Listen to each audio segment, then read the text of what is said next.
The next day, John was there again with 2 of his disciples. When he saw Jesus passing by, he said, "Look, the Lamb of God."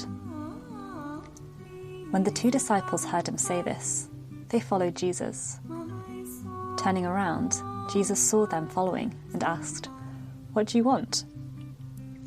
They said, "Rabbi, where are you staying?" "Come," he replied, "and you will see." So they went and saw where he was staying, and they spent that day with him. Over the past 2 to 3 years, I have found my head turned and my heart caught by the transformative glimpse of God I have experienced through Christian community. Like the 2 disciples, I have felt this glimpse feed a deeper curiosity, prompting me to follow and ultimately be invited to come and see. To this end, this 2023, I am embarking on a 6-month journey to dwell with various Christian communities. On the way, I'll be sharing interviews with community members, founders, and leaders to learn more about the blessings, challenges, and wisdom these dwelling places of God hold. In doing so, I hope to inform how it is we might nurture people and communities to be transformative manifestations of God, offering a glimpse of the divine and inviting people to come and see God's loving dwelling place.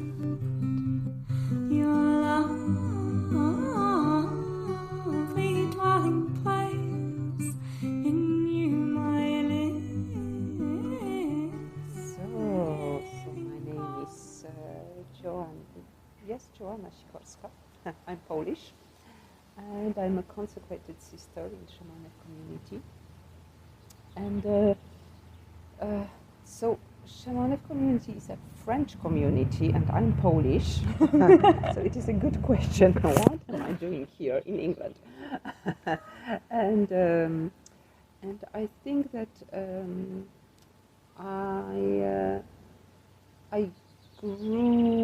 I grew in a Catholic family in Poland, like really committed in church and enjoying church life, and I grew up very quickly. I wanted to join a movement for young people, so it was really for teenagers, and in that movement, it was a Polish movement for Polish people created during communist time. And for young people, and we had quite a number of us. We had a desire of something more. So I think that if I compare our life today, we had it was already a community life, but we were living in our own houses. But we were meeting like 3 times a week to pray, to do things together, to serve in our local church. So in fact, it was already community life, but we wanted more, and we shared in this. And so we had some projects, like, oh yes, we will all get married between us, and then continue community life, and all live together, like in the neighborhood, and so we had our plans and projects. How is it going to work? And but when I was 19, so it was just when I finished secondary school, and I was starting my studies, I received a call to religious life, which was a real surprise because I wasn't thinking about it at all. It wasn't like something that I would consider. So it was a real surprise, and I needed 5 years to really welcome the call and understand maybe and to answer. But I started to really look for place, because if I have a call to religious life, it means that I really need a community. So I met different classic religious communities like Carmelites or Little Sisters of Jesus, or things that existed, and it was always like that's not my place. And I, in the middle of those researches, one of my friends invited me to a Chemin Neuf weekend, and it was like because it was the beginning of the 90s in Poland, middle of 1990s, and so the church was, so we were finally free. There was no more communism. There was the possibility to invite different communities from West to our country and to listen to the experience. And so we had quite a lot of different conferences where founders of new communities would come to Poland to talk about their experience of community life. And that's how Chemin Neuf was invited to Poland as well. And so I went to one of the weekends for young people, and there was something there that I felt, I don't know, but that's the place where I can continue to discern my call. There was a freedom, and so I went to another meeting with the community, and in that meeting I just received a call, and it's like, I can't explain it. It just happened twice in my life that it was just very clear, like this feeling, not big voices from heaven, but just the knowledge that that's what God is proposing, and so I've started journey with the community, and first in Poland. So I was studying at that time, so I finished my studies, but I moved to a community house. And was continuing this process of discernment with the community. Yeah. Wow. As short as I can. That's a lovely story. And would you mind describing what the Chemin Neuf community is for people who have no idea? And I know that's a hard task, which is so huge, but we can break it up. But. Yeah. If I try to, so I think the first thing is that this community was born just after Council Vatican II in Roman Catholic Church. So it comes from this desire of something new, of really being in the world, and at the same time, so the desire is to live really Acts of the Apostles, to live in the same way and practically, and to share everything, and so at the beginning there was a Jesuit who met charismatic renewal within Catholic Church, but it was also through Episcopalians from United States. So there was, since the beginning for him, there was something from this ecumenical dimension, and so he was a Jesuit. So that's where are our Ignatian roots, and that's all this part. Sometimes we say that we have two legs. That there is one leg, it's St. Ignatius, and the other leg, it's charismatic renewal. But I think such a great combination.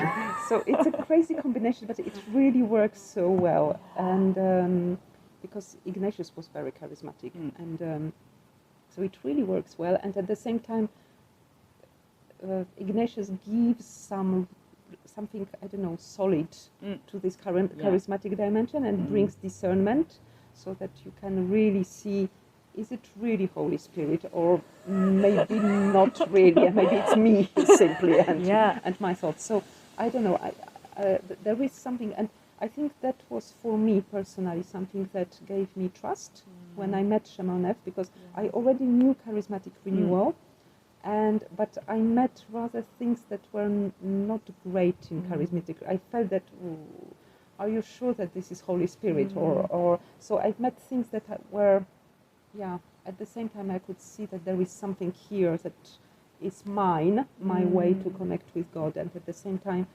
in Chemin Neuf I found something which gave me security. So those two legs are important, and then after I think that the history is important, because it all started with 7 celibates who said, okay, we will try to experience this community life, and who started just they received some money so they could buy a house and they could live together. Male and female? Male and female, yes, male and female. So one young Jesuit priest and some females and some. So they were all thinking about religious life, but mixed life, and didn't exist at that time. And very quickly also couples joined them because they had a prayer group. So other people were joining them for prayer. It was like in the center of Lyon. So people said, could we really live the same thing and come and live with you? And then also members of other churches, so not only Catholics.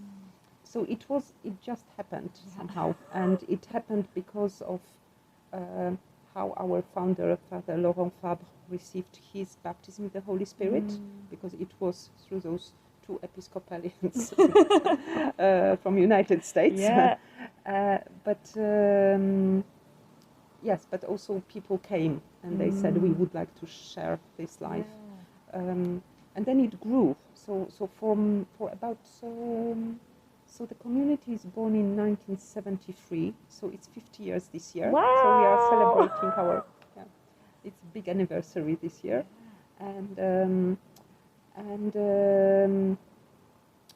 But for about 20 years it was really France.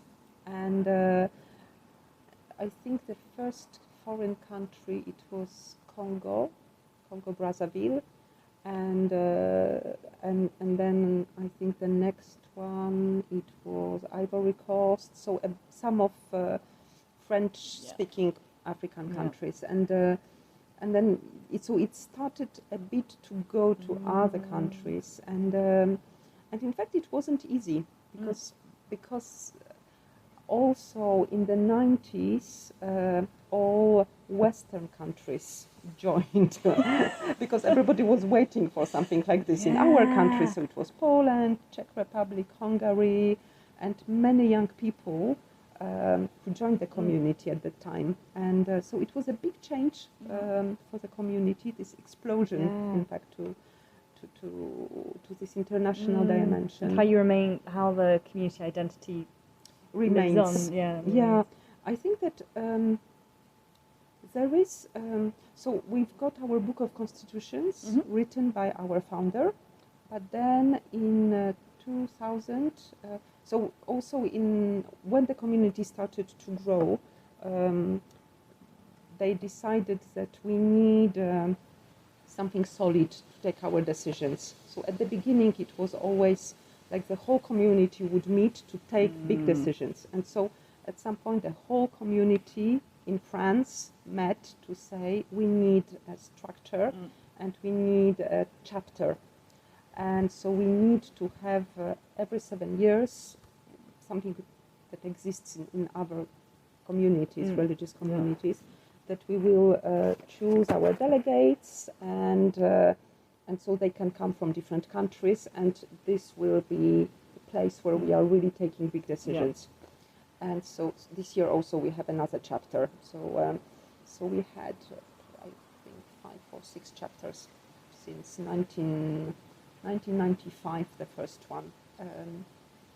So this is an important place. And so the chapter will choose the head of the community and his council or her council. And is that done by country? And so no, and this is international. See. And so we have really the international leader. For many, many years it was our founder who was the head of the community, and 7 years ago he really asked, he asked already twice before it, but he really said he's very tired and he needed some rest. And so we have chosen our new head of the community, which is also priest, but it doesn't have to be priest. It can be also a lay person, or it can be a woman. It doesn't have to be a man, but for the moment it was good to keep and to have a priest. Because within the community we have an institute for priests. So it means that our priests are independent from the diocese. They really depend from the community. And so it's easier for us for the moment to have the same head for the institute and for the community. It's just more practical.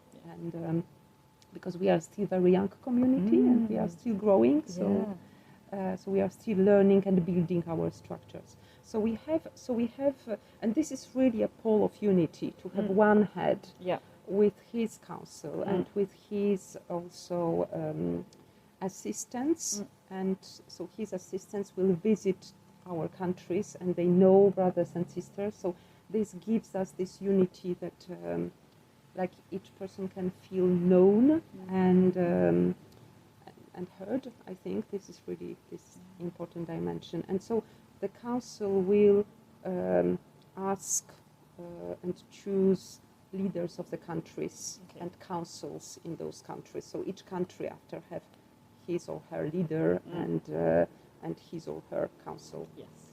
And those leaders, they don't have to be Catholic. Okay. So that's important that we they are from different denominations. For today, I'm the leader for England, and I'm Catholic. Yeah. But before me, it was a Catholic priest. But before us, it was Alan that you met, who is Anglican. Yeah. And the very first head of the community was also Anglican. So it's like and to give people a sense, is it there are 2,000 members? about two and a half now in the world. Across, I think, 36 countries now. 36. Yeah. So there are countries which are really, I don't know, we would say that the community is really settled there, I think. So France. Of course. But I think that countries where the community is quite big is Ivory Coast, Martinique, Poland. I think we are 3 countries. Those 3 countries are the most, the biggest countries for the community. But after the communities in Belgium, in Netherlands, in Germany, Czech Republic, Hungary, Switzerland, Italy, Spain, Hungary. So quite a number of European countries, and then quite a number of African countries: Chad, Burkina Faso, Burundi, Congo, Kinshasa now, not Brazzaville anymore. And the war destroyed the community in Brazzaville. So, and Philippines, it's the first Asian country, and a bit Brazil on the other continent. So it's like, so as I said, the unity of the community, it is it's given through the structures, but also through constitutions which were written by I've started this by our founder, and then they were reviewed by the chapter in 2002. Yeah. So some things were changed, added, and so this is like that. There is something which is the same commitment for everyone. So when we've got 1 year of postulate, which is called Bethlehem, and 2 years of novitiate, which is called Nazareth, and so that's the time for those who are in this journey of discernment to get to know our constitutions, our community choices. So we've got all the same formation to enter the community, to discern. Yeah. And that's the same whether you're entering as a priest, a consecrated single, or married. Yeah. There is the same entry to the community, and there is like a special time also for consecrated. Okay. Yeah.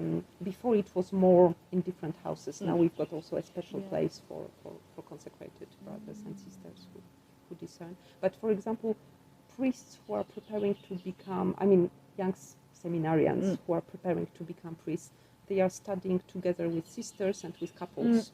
So they have their formation is still community formation. They are not like separated from the community, but they are within the community. And I think this is also important, that all priests receive this formation, but couples, if they study theology, they will receive the same formation. So, for example, Leo and Gilou that you met, we studied all together. Leo and Gilou, Father Pascal, who was here, me, and Father Christoph, who is in Cockfosters Parish as well. So we are now all in England, but we studied theology together. So it's nice because I think those different places of formation where sometimes we would take a longer time, but we would come from different countries together. This also builds the unity of the community, because then, we meet in another country in mission, and there was something that we already experienced together. And are those formation centres in France? Yes, mostly in France, but there is also some of us, we study also in Italy, or there is sometimes some people go, I don't know, for 1 year or a few months to Israel or to other countries. So sometimes we now there is a little group studying together in Philippines as well. So there are other places, but the main is still in France. But not everybody will travel, will go to receive this formation, and there are many brothers and sisters who never left their own country, and but because there is this entry formation with Bethlehem and Nazareth, and our commitment, which is the same, this really gives unity, and the way how we take decisions in the community. All those things, they build unity. They make it that for those who change and who go to other countries, you still feel at home wherever you go. It's still your community. It's the same way of doing things. It's there is enculturation, but there is also unity.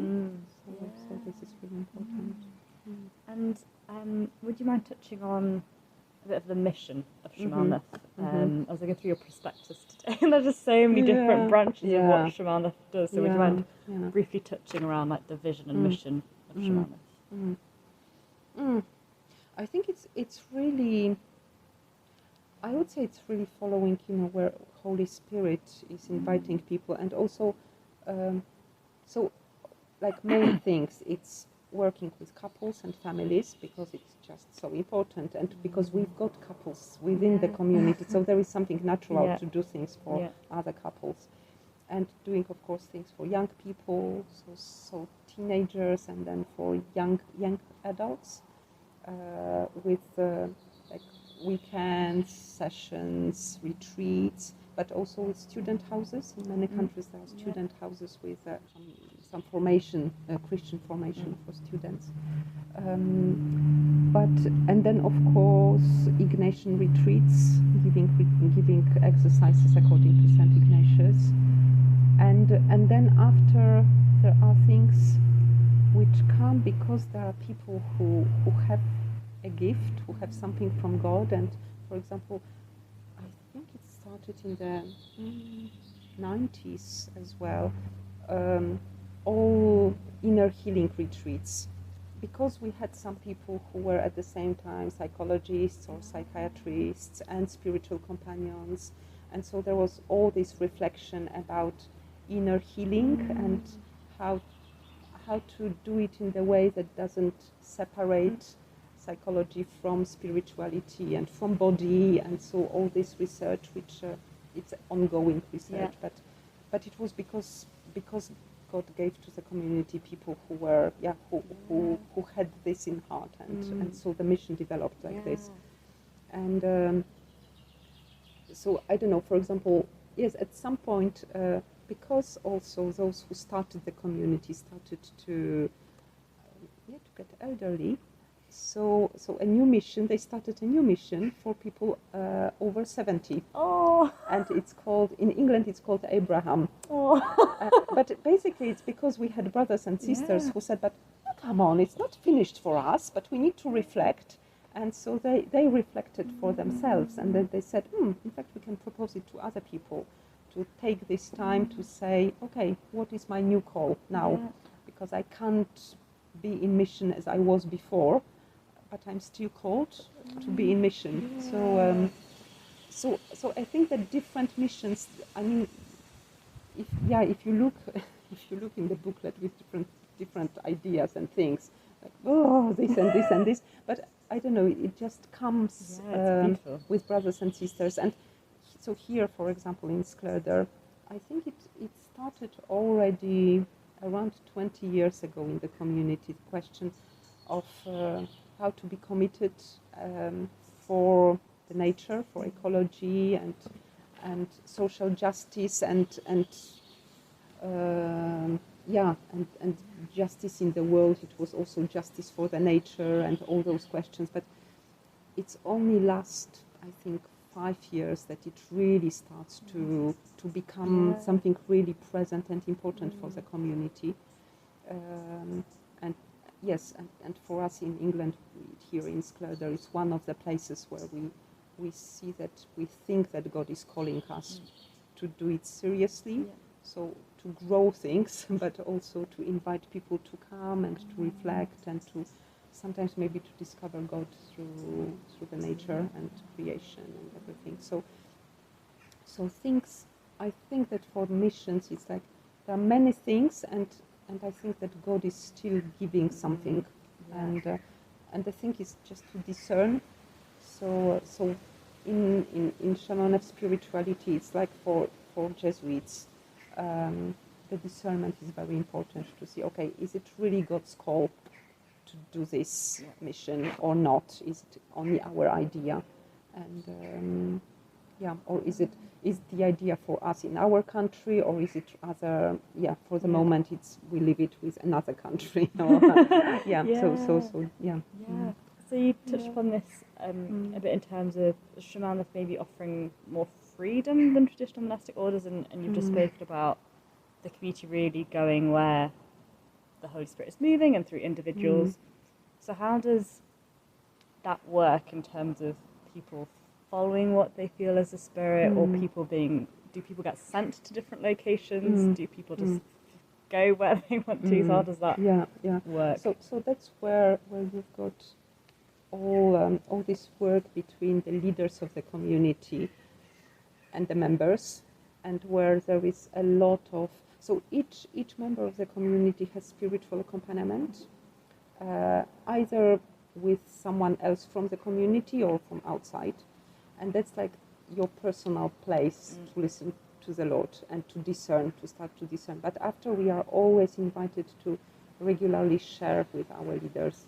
So first with those from the country, but after also with those our international vis-a-vis assistants, so that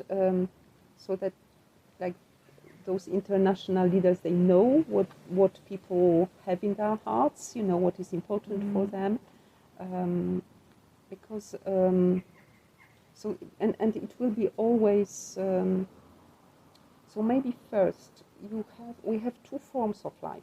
We have those who live in their own houses, and that's the majority of the community, and they have normal jobs, and they most of married people and some single people, they would just be in their own houses, work, and then but we've got the same commitment in prayer and in mission, so we will come together when we are in mission, when we are leading exercises, and it will be the mix of people from a local house and other joining.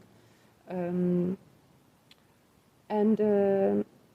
regularly each year we will talk with our leaders, international or national, just to see, okay, how was the year? What do I feel that God is telling me? And then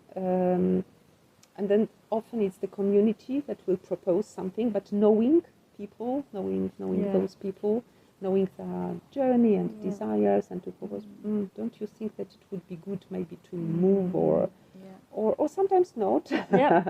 But sometimes it's people themselves who would say, in fact, I really feel that it would be good for myself or for our family to move on. So it's always, the discernment is from both sides, and we are trying to listen to each other and to see what is the next step. So it's important to talk regularly. And so it's quite a lot of work to listen to each other, to talk, to remember. Especially as the community grows as well. Yeah. So there is a huge work now on our structures to keep this unity, because when I joined the community 30 years ago almost, like the head, our founder, knew everyone. He knew absolutely each member of his community. It's impossible now. It's impossible now. But but there is still this work to keep this unity, so that he has a certain knowledge through his assistants to be really close. And so you've talked about these two strands of people who live in their own homes and work jobs, and those who live in community houses. So financially, how does the Chemin Neuf community work? 'Cause that's the thing with community living, is that you still have to operate in the financial world. And so how does that work? So it was in the chapter, our first chapter in 1995, we've chosen that we will have a common purse, what we call a common purse. And it means that in each country, all our income comes together. And income is basically our work. So those who work in the houses, they just give everything they earn to the common purse. When they join the community? If, for example, when I lived in one of the houses in Martinique and I was working in a school and I was in a life fraternity, I was earning money, but this money was going directly to the common purse. But each month I would ask the amount I needed. I don't know, for example, if I need to buy shoes, I know that I need to ask a bit more money this month. But my salary was going to the community. And those who are not in the houses, they share the five, so it's a tenth of what they earn, or something around it, because they always discuss it with the community, what is possible for them. And also, like, we work in our houses, because if we are organizing a retreat, we earn money, so it's an income as well. So there is also all this work of welcoming groups or welcoming retreats, organizing retreats and sessions. So the income comes also from our pastoral activities, and but also, I don't know, like here from apple juice, because we are producing apple juice and we are selling it, and it's not a big income, but it is an income. And so some people, their whole work is essentially pastoral Chemin Neuf work. Yes, so they don't earn outside, but they still work for the community, and it brings income. And some people will live in residential community and work outside and bring that money. Yeah. So you've got, like, I think that you can say that you've got all this income which comes from, like, outside of the community work, and then from all inside the community work, which is more pastoral usually. But it can be also production, you know, like, because in Italy we've got olive oil, because we've got olives and olive trees, and then donations. So luckily people are still generous and help, because I think it would be impossible just with our work to keep going. And so this is, and then each country and each person will ask, each house each month asks an amount of money, because we need to pay our bills, and so we are asking. But because there is this international purse, so for example, when financial situation in England was better, we could help to pay bills in France, for example, or it's because we had a better situation, I don't know, in Belgium, that we could open a hospital in Chad, or so this common purse is something that we really want to keep, because this as well is our unity, that it's one purse. Even if it's different bank accounts, because we still need to work with our local banks, and but there is a big work to keep it, one purse, as we call it. Slightly different question. What's the relationship of Chemin Neuf with the Catholic Church? Is it a recognised order? Very good question. So we are. It is. I just need to find the right word. We are recognized as public apostolic. Oh, I need to check it. I don't know why I just have a like a hole and I don't have the word. That's okay. So public association of the faithful. That's in English, and it means and we are officially recognized by French Diocese of Lyon, and then our status is officially recognized by each bishop in each diocese where we go. So this is like a very clear recognition, and it means that that when we teach in the name of the Church, of Catholic Church, even if we have we can have an Anglican brother giving a talk. He is still talking in the name of Catholic Church, and he's officially recognized by Catholic Church. That Catholic Church says, yes, we are happy for him to do it, which is quite crazy. I mean, at the ecumenical level, it's a huge thing, in fact, if we think about it. And then our brothers are also, so the Institute for Brothers is also recognized by Rome, so not only by each bishop, but directly by Rome, and it means that like it goes, like the bishop, local bishop doesn't need anymore to confirm that he also recognizes it. So that's the... So Chemin Neuf train their priests completely separately from diocese, yes.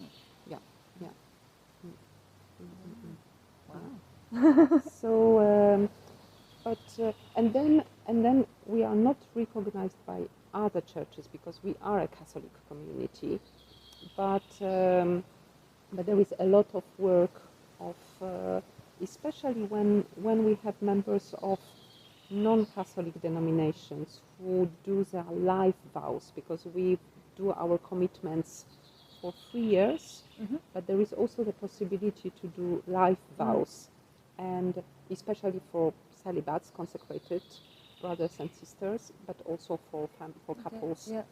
And it's always very important for us that, for example, if we have a Mennonite sister, and that her church was happy with her commitment. So she waited also, and she talked with her leaders. Even if it's not, the structure is completely different from Roman Catholic Church. She doesn't need obedience or whatever.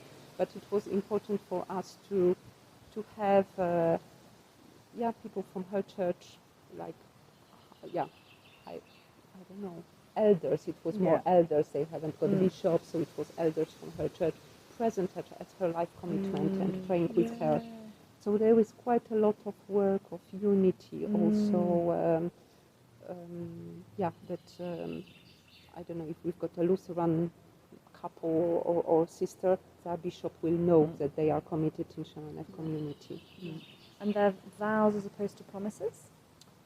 I mean, we translate it in English as commitment. Okay. So basically it's the same thing, it's just different.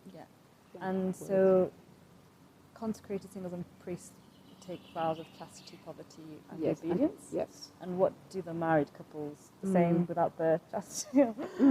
Yeah, and in fact, we chastity, the thing is that we are all called to chastity in our relationships.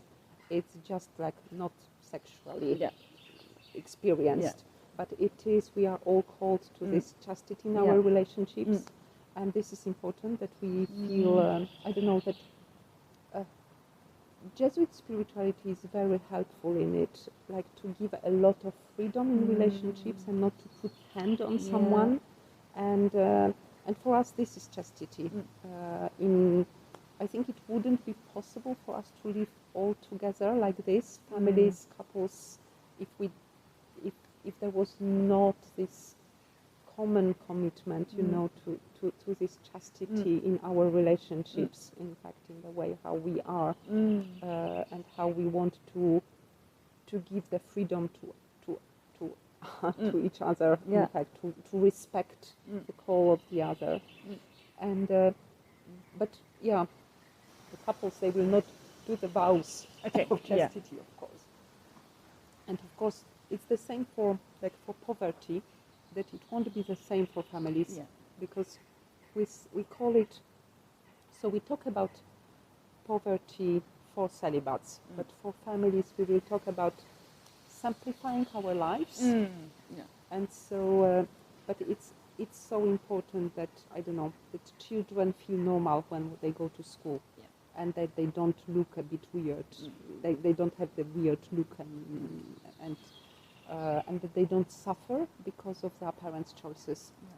So that's very, very important, because the children, we always repeat, children, their choice, I mean, they are often very happy in community life, but that's not their choice, that's the choice of their parents. And often we have, and that's where it is very important to have both life fraternity and neighborhood fraternity, because we can have, for example, a family which for a few years lives in the house, but then, for example, they feel, for our children it's really important to have our own house, and they move into separate house. And then when it's a good moment, they can come back. But it's very important to have this flexibility for the family. And will the community support them financially in that if they haven't? Yes. So it's always always discerned together, and so they will move to work in normal professional life, and but I mean, the reason to go, it can be for children, but it can be also for the couple, because they need a different setting for their married life, and so but it's important to keep it keep this normality for the family. And what are the rhythms that the Chemin Neuf community has, or kind of praise? I mean, it's very, the classic rhythm will be to have time for personal prayer early in the morning, and then to have morning prayer together at some point of the day. It will be different for different realities, countries. Yes, sometimes it will be first morning prayer and after personal prayer, but those two things will be to pray together with psalms, with classic prayer, church prayer, and to have personal time with the Word of God. And then to stop at midday. If there is a priest in the house, it will be the Eucharist. If there is not, it's a midday prayer. So this rhythm.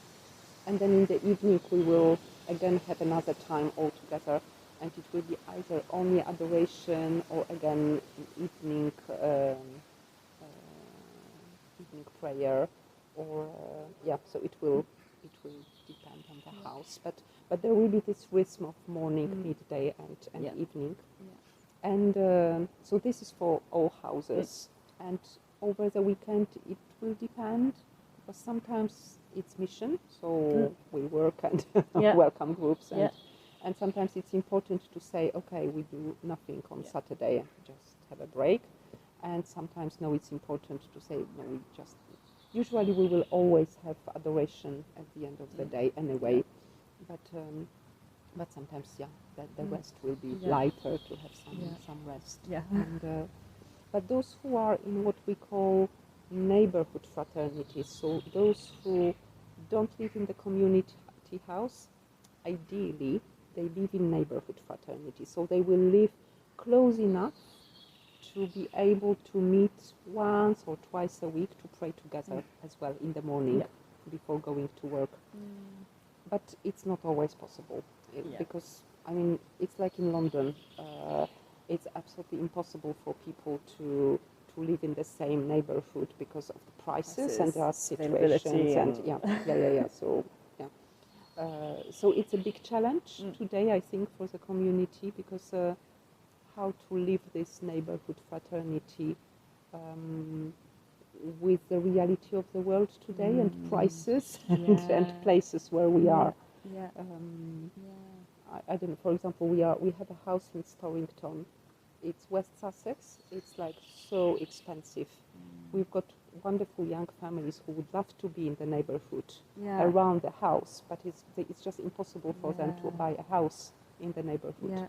So that's life. Yeah. And that's community life, and discernment, questions, challenges. Yeah. And that touches nicely on where I want to go. Is you've already shared some of the challenges which the community has and is experiencing. What would you share if I asked you, like, what are the challenges which the community are experiencing, or what is some of the wisdom which is emerging from kind of Chemin Neuf's experience of community? I think that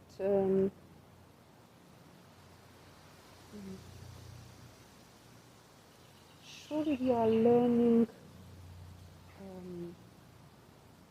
When I think about the structures, it's the big subject now.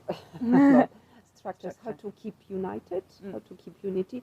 But I think that this is the wisdom which comes also with our choice, because many communities have chosen to do provinces as they were growing, so to separate and to have only Europe together and Africa, and we feel that that's not our charism, that's not our call. Our call is to remain as one community.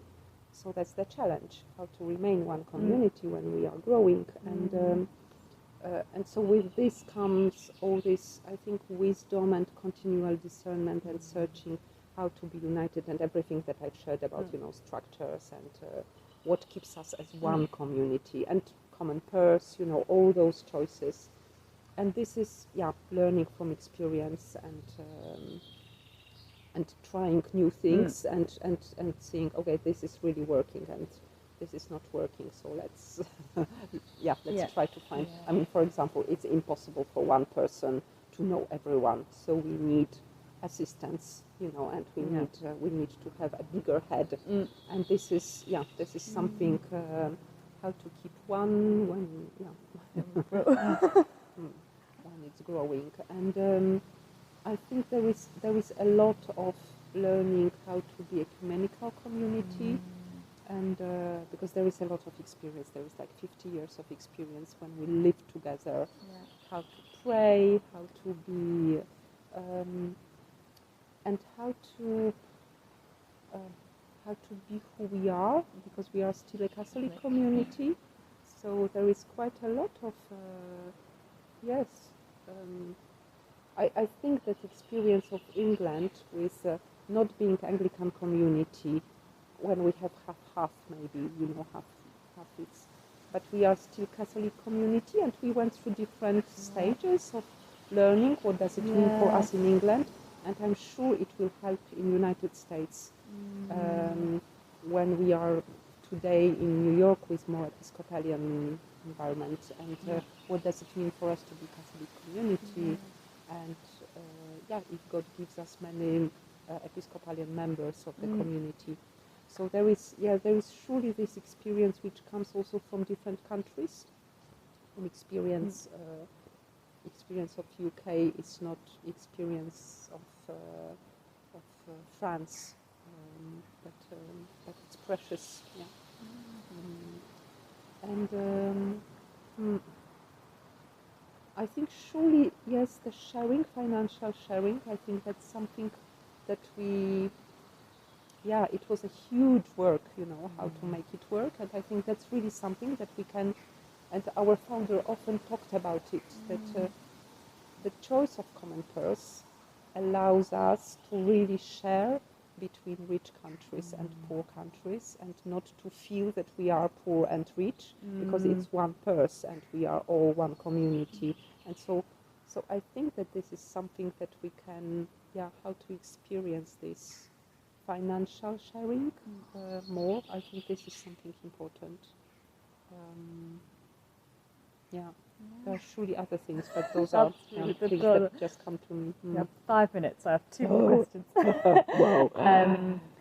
What would you say some of the personal blessings and challenges have been for you as part of Chemin Neuf community? Surely, blessing is to live my call to consecrated life in this very diverse community. So to be with brothers and sisters, and to be with families and brothers and sisters, and also not to be from one nationality, but to be international, and to be not from one church, but from different churches. And surely this I discover much more since I'm in UK. This blessing of really being from different churches, and because it constantly pushes me to say what do I believe, what do I really think, what is really important for me. It's not always easy because the challenges come with it, and when I was in my 30s, and when I was living in a small house with a lovely family of good friends, and they were just having one baby after another, I was thinking, okay, it's like really last moment for me to change my point of view if I really think that it's not celibacy. But it is, so it was a real challenge and a real blessing. A real challenge because, it was painful because I'm a woman, and there was this natural desire to have children and family and tenderness and human normal tenderness, but at the same time it was so purifying. Because I had to ask those questions seriously. Do I want to ask to change to leave the convent? And it was very concrete. So for me those are the blessings and the challenges at the same time. Yeah. Because sometimes I'm challenged also by another church and the way of praying, or I don't know, ecclesiology. So those blessings are challenges at the same time. Yeah. And my final question, I've called this podcast Dwelling Place after Psalm 84. Coming from a sense of feeling that God dwells in community in a special way. Obviously God dwells in so many places, but God dwelling in community. And so to finish off, I just wanted to ask you, where is it that you found God dwelling in your life and community? Everywhere. I just can't. Yeah. And I think that it's very Ignatian as well, because Ignatius invites us to find God in everything, and I think that simply community life helps me to do it, and so I can find Him absolutely everything. Yeah. Thank you so much. Oh, thank you so much. You're welcome. I feel like I know a lot more now.